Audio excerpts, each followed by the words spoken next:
Kasus Vina Cirebon, polisi bantah ada keterlibatan anak pejabat. Di tahun 2016, penyidik udah memfoto DPO yang ada di dinding, berarti foto keluarga kan? Nah, kenapa tidak itu digunakan untuk menjadi DPO, daftar pencarian orang, yang viral pada saat ini? Nah, itu pertanyaan kita ya. Dan Peggy ini katanya 2016 juga udah pernah diperiksa, dan kenapa nggak ditangkap? Apakah di tahun 2016 dia tidak terbukti bersalah oleh penyidik? Nah, dan juga kalau kalian lihat ini ya, ini foto ijazahnya ya Peggy Setiawan nih.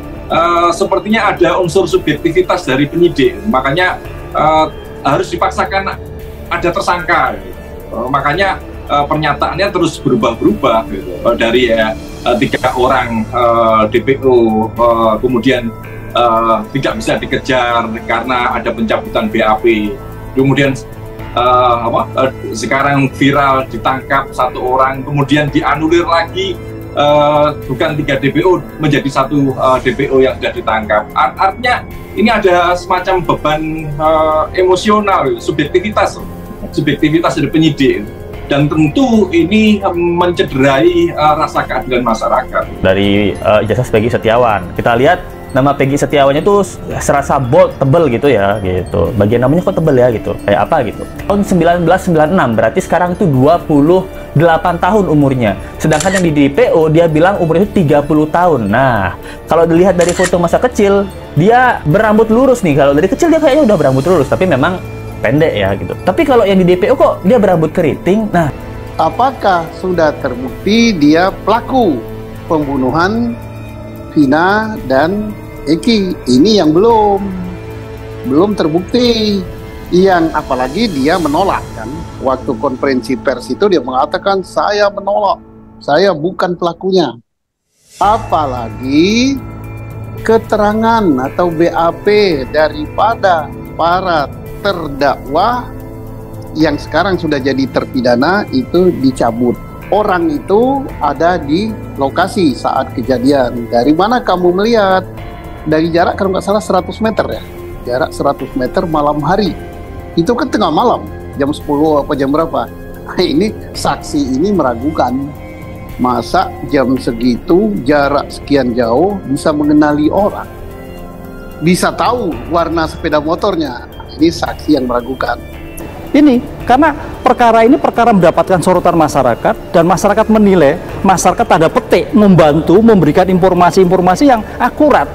Dia jangan sampai terlalu tergesa-gesa satu sebagai DPO, yang lain tidak. Penghentian sementara waktu, yang lain masih dalam rangka ongoing proses. Ini yang saya kira istilah tepat, jadi bukan henti. Makanya publik teriak, kenapa henti? Dokumennya jelas, Kapolresnya menyerahkan seperti itu, di putusan juga seperti itu. Karena setiap tersangka itu dokumen jelas. Ya. Setiap tersangka itu baik fotonya, semua itu ada semua.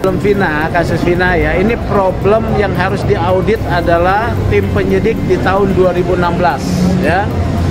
Ini jadi problem karena diduga kerja tim penyidik 2016 itu tidak profesional, unprofessional conduct ya. Mengapa bisa dirilis 3 DPO dengan identitas yang sangat minim? Ini pertanyaan nih. Karena untuk menetapkan seorang menjadi DPO harus dipastikan bahwa subjek hukum itu ada. Ingat ya, subjek hukumnya ada, identitasnya jelas ya, setidak-tidaknya terkait dengan fisik ya. Kalau tempat tinggal bisa berubah-ubah, tapi fisik itu nanti dikaitkan dengan identitas di dalam kartu identity card ya, atau kependudukan ya. Nah, ini dirilis 3 dengan tidak jelas ya, kan 3 itu dengan namanya saja nama pendek ya, bisa juga nama panggilan ini, karena di antara geng itu mana peduli namamu sebetulnya siapa. Kepolisian berhasil menangkap 1 buron yang masuk dalam daftar pencarian orang. Kasus pembunuhan Vina Cirebon, Peggy Setiawan alias Peron alias Egy alias Robi Irawan.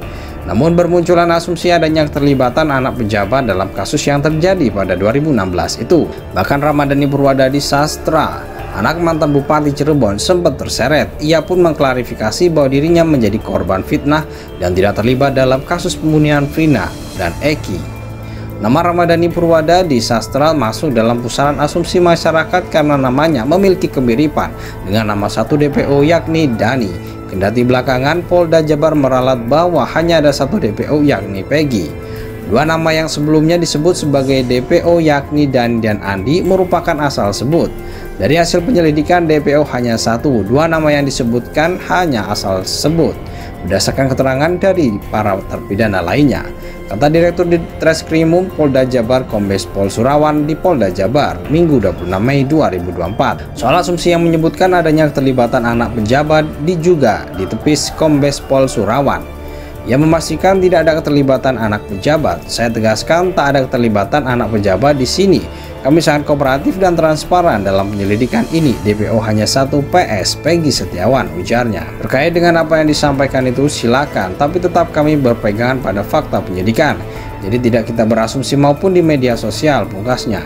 Namun pihaknya tidak menutup kemungkinan jika nantinya ada fakta orang lain dalam kasus itu di luar 8 terpidana dan 1 tersangka yang sudah diamankan. Penyidik siap melakukan pendalaman kembali. Peggy ditangkap Polda Jabar di Jalan Kopo, Kota Bandung pada Selasa 21 Mei 2024 malam.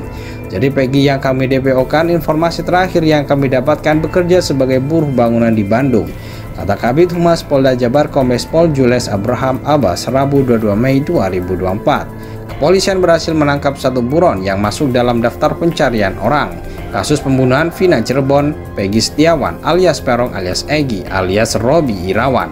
Namun bermunculan asumsi adanya keterlibatan anak pejabat dalam kasus yang terjadi pada 2016 itu. Bahkan Ramadhani Purwada di Sastra, anak mantan Bupati Cirebon, sempat terseret. Ia pun mengklarifikasi bahwa dirinya menjadi korban fitnah dan tidak terlibat dalam kasus pembunuhan Vina dan Eki. Nama Ramadhani Purwada di Sastra masuk dalam pusaran asumsi masyarakat karena namanya memiliki kemiripan dengan nama satu DPO yakni Dani. Kendati belakangan Polda Jabar meralat bahwa hanya ada satu DPO yakni Peggy. Dua nama yang sebelumnya disebut sebagai DPO yakni Dani dan Andi merupakan asal sebut. Dari hasil penyelidikan DPO hanya satu, dua nama yang disebutkan hanya asal sebut berdasarkan keterangan dari para terpidana lainnya, kata Direktur Ditreskrimum Polda Jabar Kombes Pol Surawan di Polda Jabar Minggu 26 Mei 2024. Soal asumsi yang menyebutkan adanya keterlibatan anak pejabat juga ditepis Kombes Pol Surawan.